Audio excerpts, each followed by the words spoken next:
మరో 2 రోజుల్లో తులారాశి జాతకులు ఇష్టపడుతున్న వారికి ఈ విషయం చెప్పేస్తారు. జరిగేది ఇది. ఎందుకంటే మీ యొక్క పరిస్థితి ఇలా మారబోతోంది. మీకు మానసిక అనారోగ్యం ఎక్కువ కావచ్చు. మీ లోపల వ్యతిరేక ఆలోచనలు ఉండొచ్చు. వాటిని వదిలించుకోవాలి అనుకోవచ్చు. అందుల కోసం గాను మీరు ఈ ఒక స్టెప్ ని తీసుకోబోతున్నారు. దాన ధర్మాలు, సంఘ సేవలు చేసే అవకాశం కూడా ఎక్కువగా రాబోతూ ఉంది. మనశ్శాంతి కలుగుతుంది.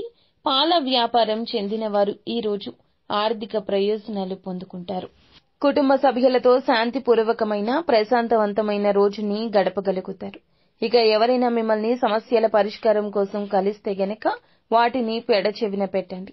అవి మిమ్మల్ని చిరాకు పరచనివ్వద్దు. అలాగే మీ యొక్క భాగస్వామితో మీ యొక్క భావన ఈ రోజున చెప్పుకొని గుండెలో ఉన్న బరువుని దించుకోగలుగుతారు. ఈ విషయంలో అస్సలు ఆలస్యం చేయొద్దు. ఇక సీనియర్లు, సహోద్యోగుల సపోర్టు, మెచ్చుకోలు ఎక్కువ కాబోతుంది. మీ నైతిక బలాన్ని, నమ్మకాన్ని కూడా ఇది పెంచుతుందని చెప్పొచ్చు. ఈ రాశివారు మరొక 2 రోజుల్లో మీ ప్రేయసి లేదా ప్రేమికుడితో, ఇష్టమైన వారితో మీ యొక్క సమస్య చెప్పుకుని లాభపడబోతున్నారు. మీకు ఇంకా ఇతరత్ర ఎటువంటి సమస్యలు, సంతాన సమస్యలు, భార్యాభర్తల సమస్యలు, స్త్రీ పురుష వశీకరణం కూడా చేయగలరు మా గురువు గారు. 3 రోజుల్లో పరిష్కారం లభించును. గుప్త నిధులు తీయబడును. నమ్మకంతో సంప్రదించండి.